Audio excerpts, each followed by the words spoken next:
Hola, buenas tardes y disculpen el retraso de esta comparecencia de prensa, ya que estábamos siguiendo el pleno municipal en el Ayuntamiento de Badalona y tenemos que empezar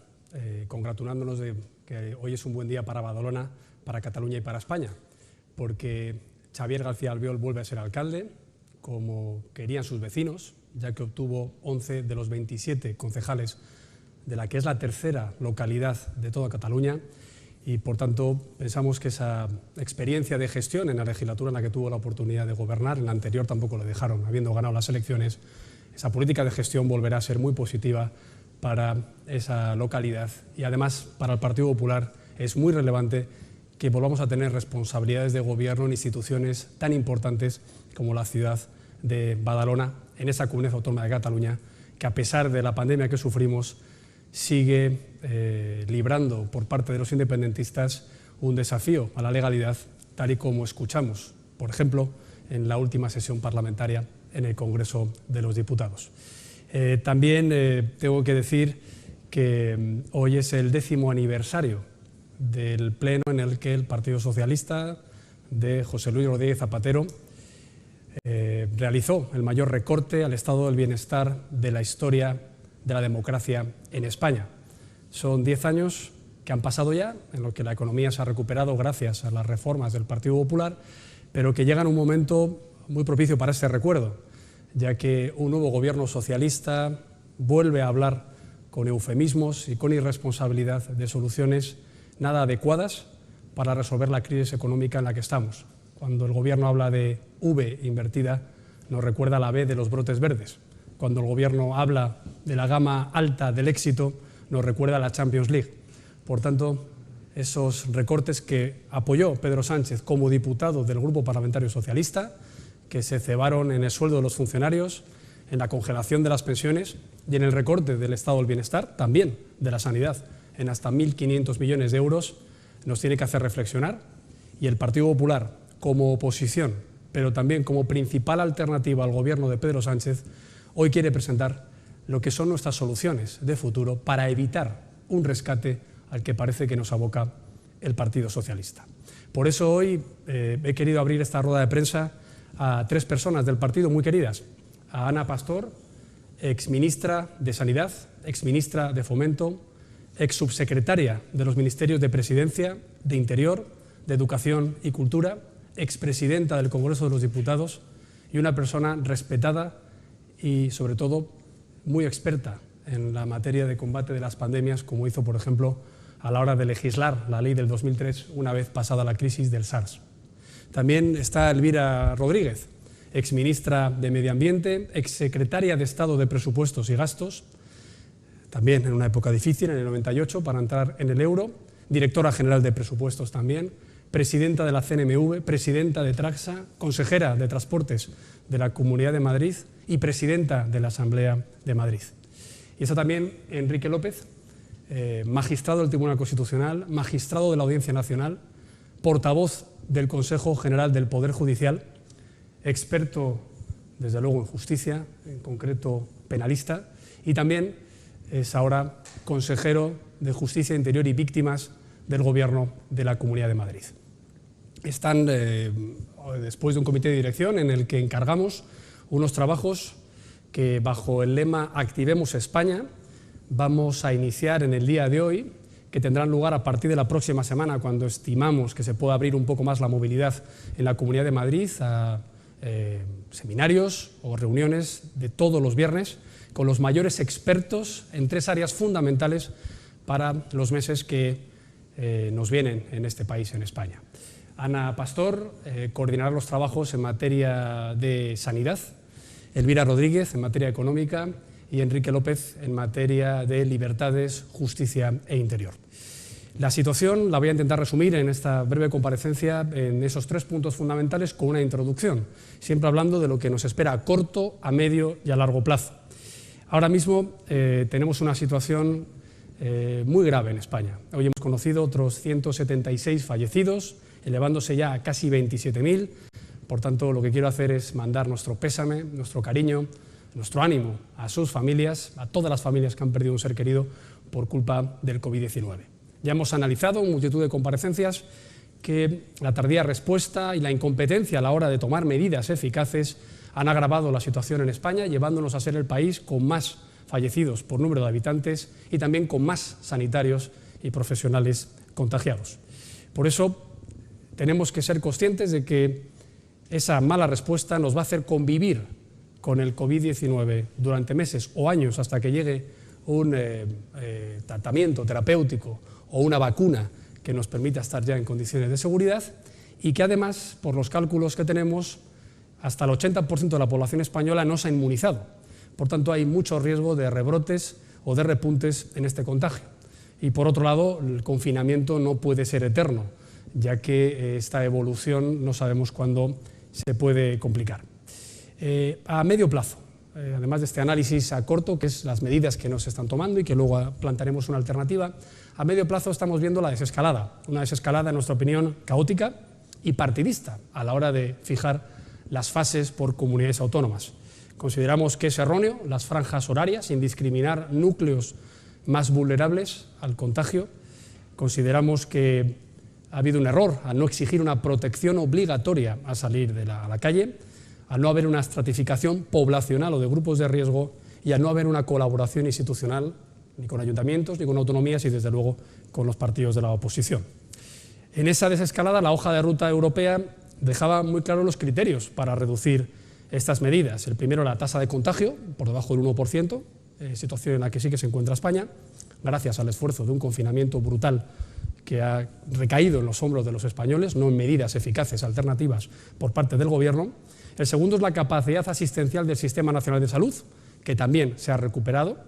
Y el tercero es la capacidad de detección masiva de contagiados y sus contactos, que es el tercer punto en el que se está fallando estrepitosamente, junto con el de la protección. Y, por su parte, la Organización Mundial de la Salud establece que para el desconfinamiento hace falta fijarnos en los grupos vulnerables, algo que no se está haciendo, en las personas diagnosticadas y en sus entornos, que tampoco, y en el confinamiento sustituido, en cuanto se pueda, con medidas de seguridad dictadas con criterios científicos. Y esto no solo no se está haciendo, sino que se está incumpliendo la Ley General de Salud del año 2011, porque en su artículo decía claramente que hacía falta, en su artículo 11, que hacía falta que esos expertos de los comités científicos fueran conocidos su nombre por toda la población. Exactamente dice que será pública la composición de los comités o grupos que evalúen acciones o realicen recomendaciones de salud pública, así como los procedimientos de selección y la declaración de intereses de los intervinientes. Por tanto, lo primero que reclamamos es que se conozcan ya el nombre de esos supuestos comités de expertos que están dictando sobre las libertades públicas de todos los españoles. Paso al bloque de sanidad. A corto plazo, como decía, necesitamos una protección eficaz y máxima a todos los españoles. Proponemos que el uso de la mascarilla sea obligatoria al salir a la calle, a cualquier espacio, y que sea recomendable, incluso en espacios cerrados, para mayores de 65 años. Y pedimos que haya una evaluación suficiente, garantizada, por parte de test masivos y del mapa de cero prevalencia. En cuanto a las mascarillas, planteamos también que puedan ayudarse en su distribución, no solo por las comunidades autónomas como se está haciendo, sino por la cobertura del Sistema Nacional de Salud, si eso facilita la adquisición a pensionistas o a grupos vulnerables económicos. Los datos no dejan lugar a dudas. Tenemos ya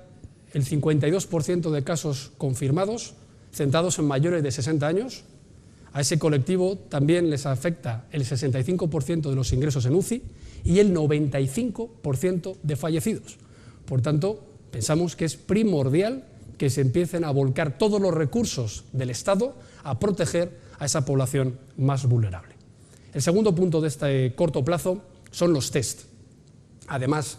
de las mentiras que estamos viendo, la última ya denunciada por la CNN en cuanto a la invención de un estudio de la Johns Hopkins, tal y como pasó con la Universidad de Oxford, o tal y como pasó también en lo relativo a la OCDE, vemos que no se están haciendo test a toda la población proporcionalmente, como se ha hecho en Corea o en Alemania,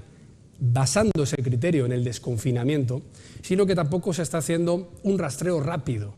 de los contagiados en aquellos, de los contactos de los contagiados en aquellos pocos test de los que ya se tiene conocimiento.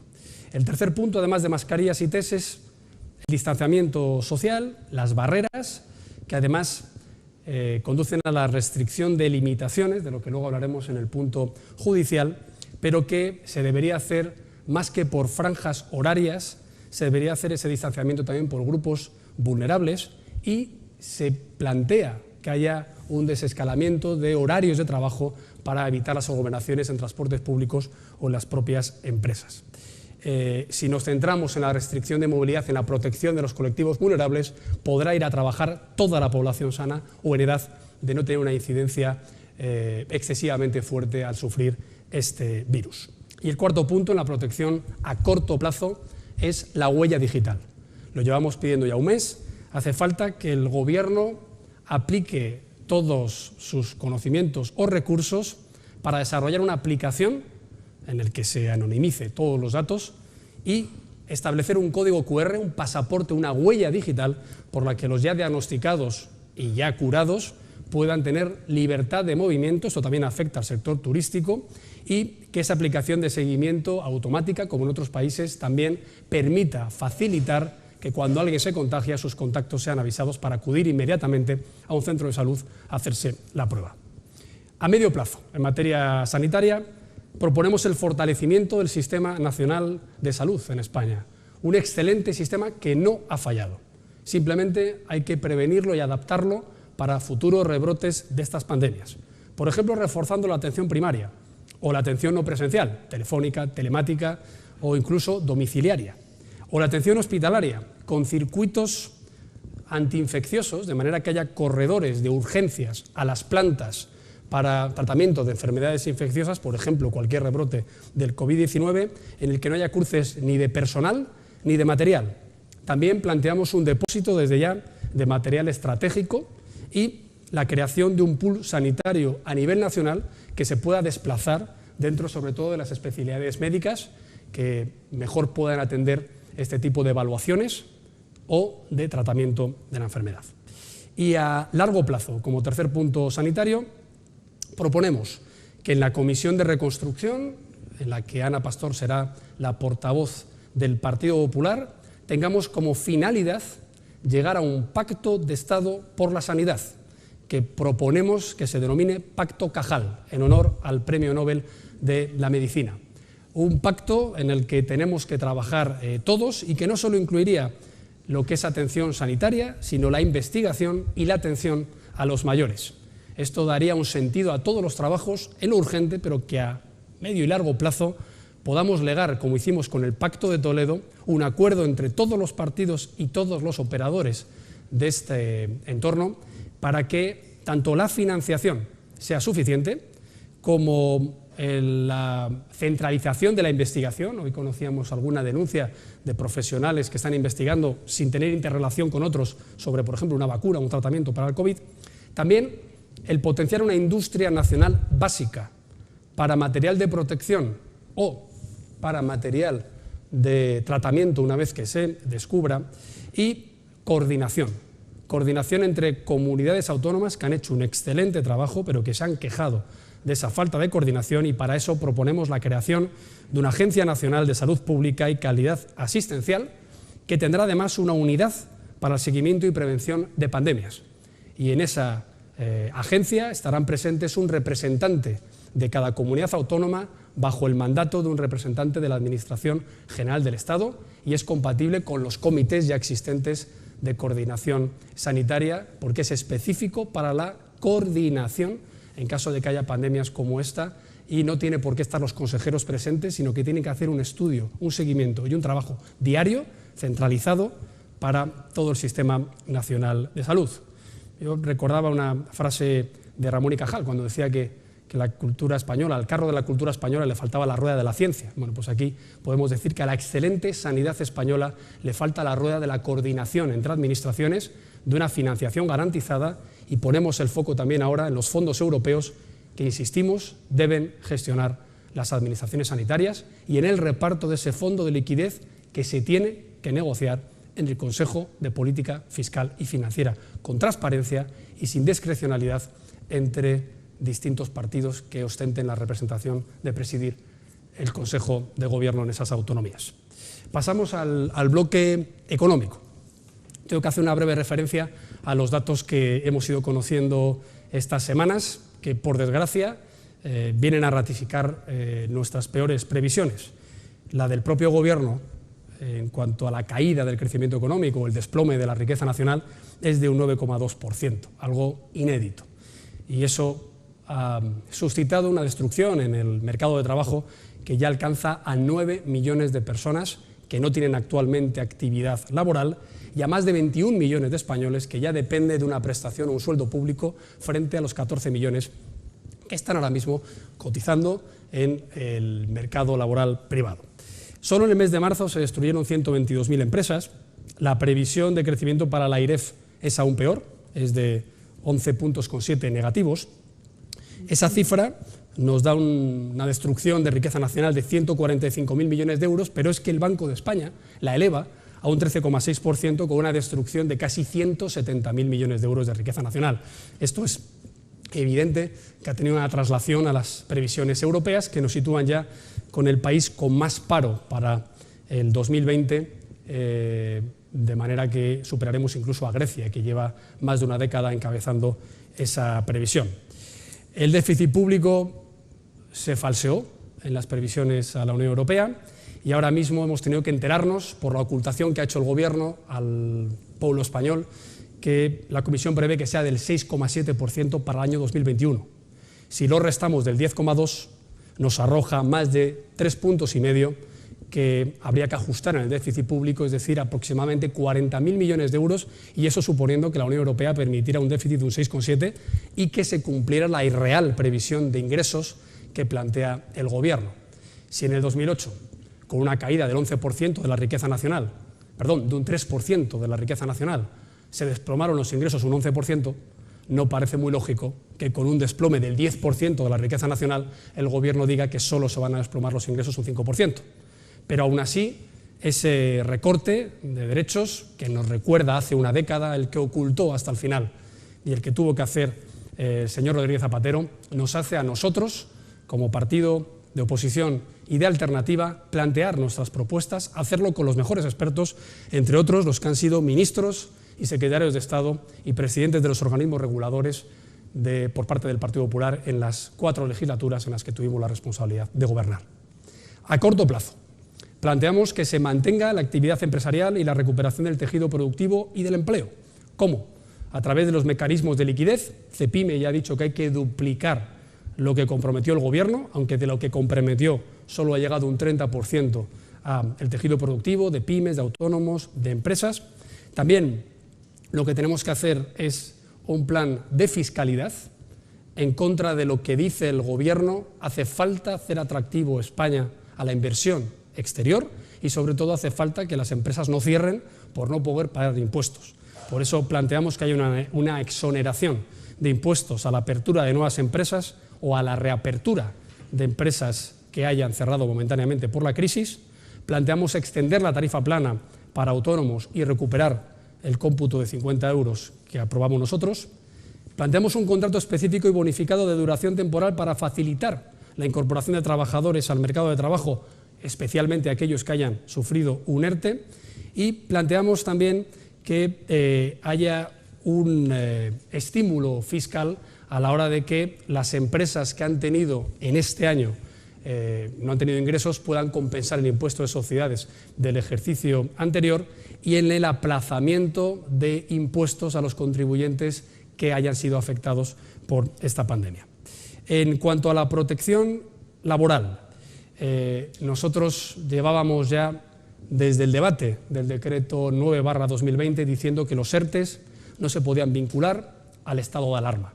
Y veníamos reclamando además que se pagaran esas prestaciones que han estado 2 meses sin pagar y todavía queda 1 millón que no ha recibido su prestación y que la va a recibir el mes que viene. Por tanto, nuestra reivindicación ahora es que los ERTEs se puedan percibir hasta el 31 de diciembre, porque hay muchas empresas, sobre todo algunos sectores, que no van a recuperar su actividad incluso el 31 de junio o levantado ya el estado de alarma, que esperemos sea cuanto antes. El segundo punto a medio plazo en materia económica es la recuperación de la credibilidad de la política fiscal y presupuestaria española para evitar el rescate al que ya parece que se resigna el Gobierno de España.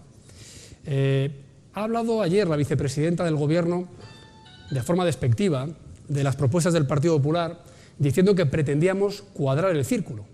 Y curiosamente es la misma expresión que utilizó Josep Borrell en el año 1995, cuando decíamos que se podía salir de la crisis, se podía entrar en el euro y se podía crear empleo. Por no hacer caso los españoles al señor Borrell y al señor Felipe González, en 8 años se crearon 7 millones de puestos de trabajo. Y eso mismo decimos ahora nosotros. Claro que es posible evitar el rescate y claro que es posible recaudar más si no planteamos medidas de subida masiva de impuestos que lo que van a hacer es cerrar a las empresas y a los autónomos y van a hacer que mucha gente se vaya despedida a la calle. Por tanto, nosotros lo que decimos es que si hay que acotar el gasto, se tiene que hacer en el gasto superfluo. Por ejemplo, reduciendo el número de ministros que tiene el Gobierno y todos los cargos de libre designación y la estructura burocrática hipertrofiada que ha inaugurado este Gobierno hace apenas unos meses. Por ejemplo, cancelar la subida del sueldo a los cargos selectos prevista para este año, primero como responsabilidad de cara a los que lo están pasando mal y si hiciera falta también como ahorro en las cuentas públicas. Y también planteamos una agenda ambiciosa de reformas para agilizar la burocracia y para facilitar la inversión,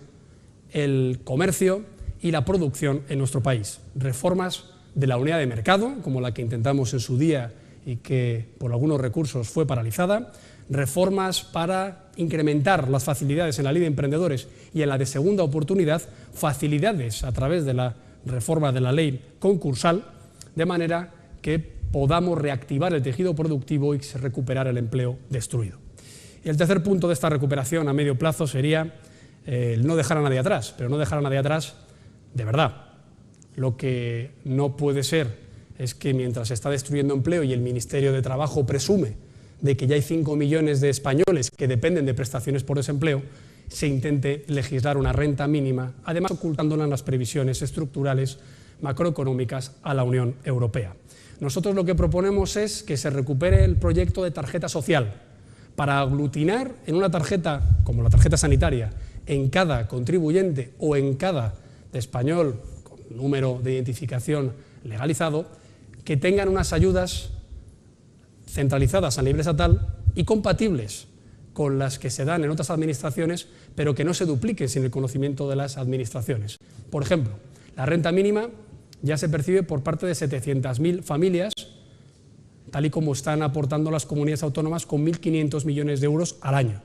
Por tanto, habría que centralizar esa información para las familias que necesiten percibir de forma temporal esa ayuda debido a la destrucción de riqueza y de empleo ocasionada por la crisis del COVID-19.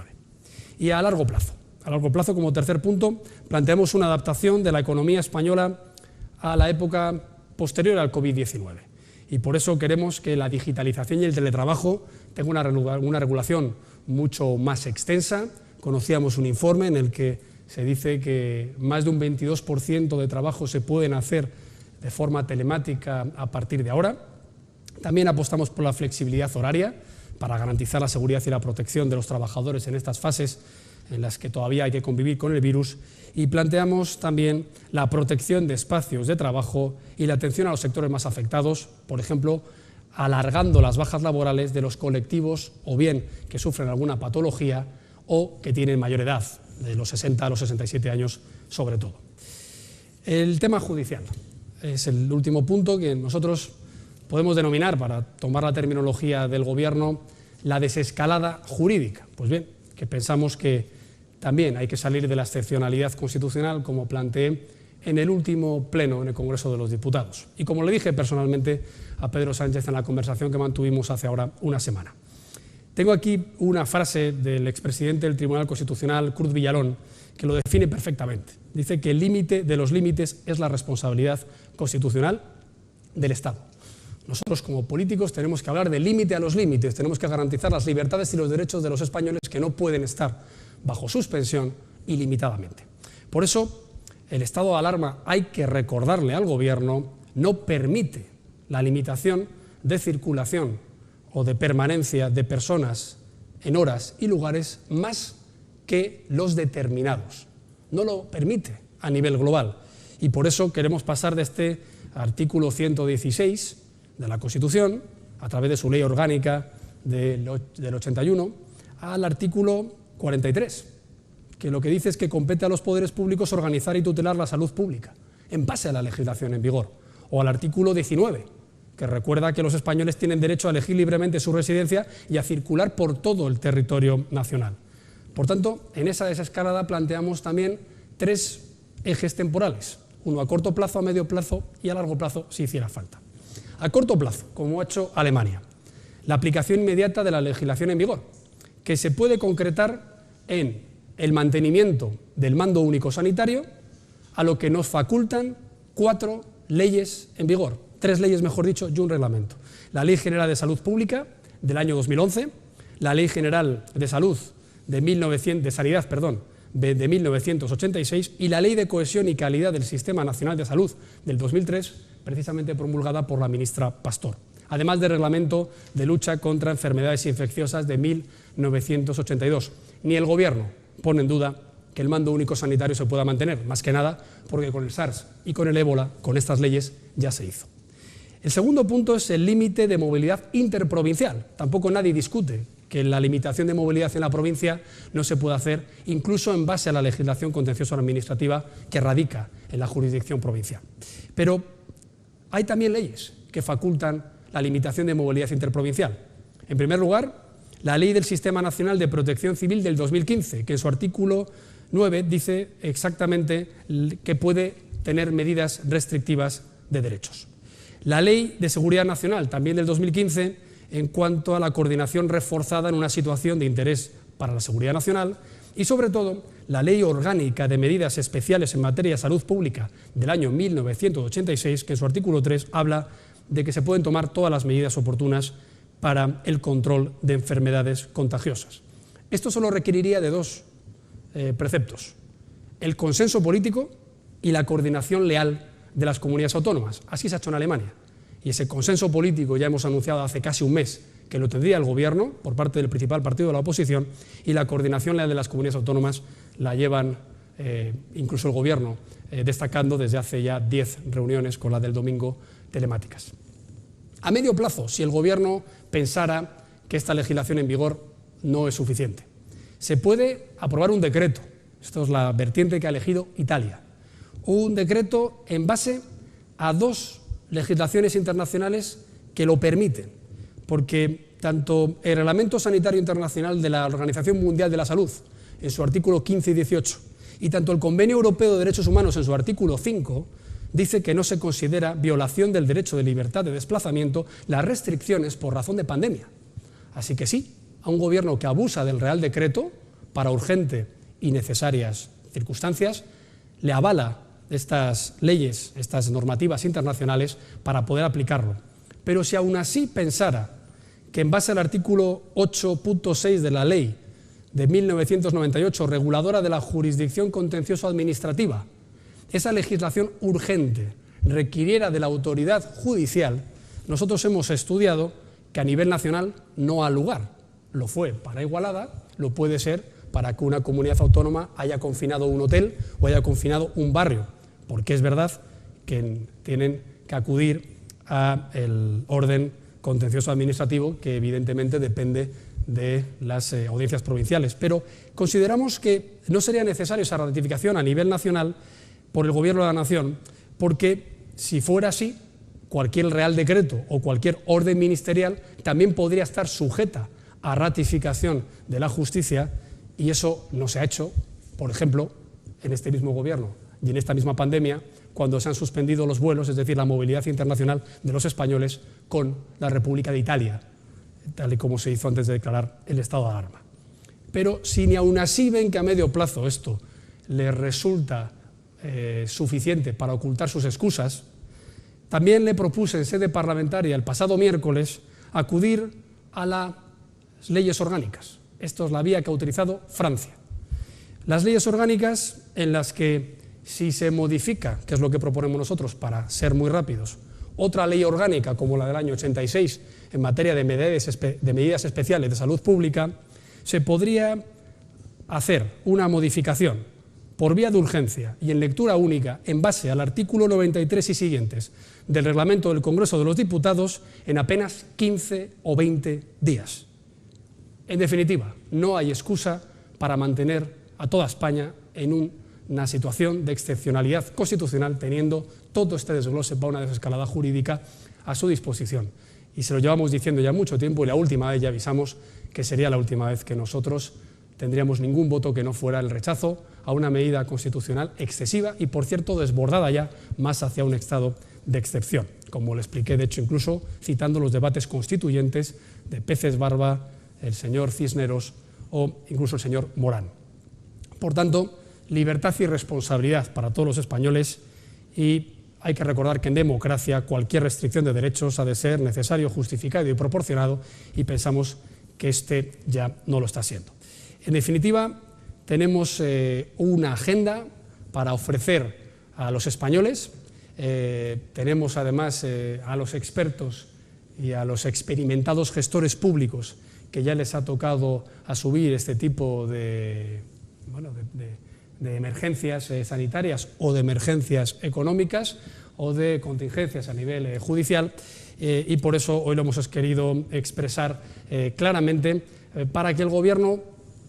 use estos 10 días que le queda hasta la próxima sesión parlamentaria, en la que ya han anunciado que van a pedir la prórroga del estado de alarma, para hacer sus deberes, para hacer por los que les pagan los españoles. No se puede seguir confinando a toda la población por no tener alternativa ni sanitaria ni jurídica, sin ver los estragos económicos que produce esa posición indiscriminada y absolutamente desproporcionada.